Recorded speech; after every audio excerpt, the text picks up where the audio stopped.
வணக்கம். தினத்தரணி செய்திகள். நெல்லை மாவட்டம் தச்சநல்லூர் பாலப்பாக்கியா நகர் ஸ்ரீ சக்தி விநாயகர் கோவில் வருஷாபிஷேக விழா இன்று நடைபெற்றது. இது குறித்து கோவில் தலைவர் நம்மிடம் கூறியதாவது, அதாவது இந்த கோயிலை ஆரம்பித்து 17 வருஷம் ஆகுது. இந்த 17 வருஷமாக இந்த மாதிரி வருஷாபிஷேக விழா ரொம்ப சிறப்பாகவும் ஏராளமான மக்கள் கலந்து கொண்டு சிறப்பிக்கிற மாதிரி நடந்து கொண்டு இருக்கிறது. இதில் விசேஷம் என்னவென்றால் வரும் மக்களுக்கெல்லாம் என்ன வேண்டிக் கொண்டு வருகிறார்களோ அது அவ்வளவும் நடைபெறுகிறது. அதனால் மக்கள் வருடம் அதிகரித்து கொண்டு தான் வருகிறார்கள், வரை குறைவதில்லை.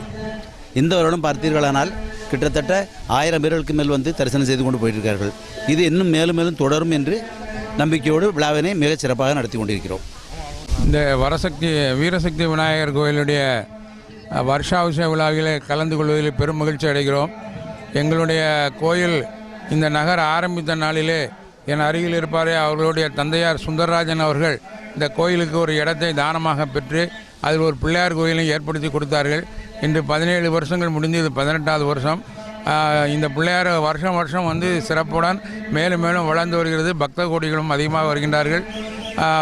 கடந்த 5 வருடங்களாக அன்னதானம் நடந்து வருகிறது. காலை மாலை இரவு என்று 3 பொழுதிலுமே பிரசாதங்கள் வழங்கப்படுகிறது. மிகவும் சிறப்பாக கொண்டாடப்படுகிறது. இந்த ஆண்டும் அந்த சிறப்பாக நடந்து கொண்டிருக்கிறது.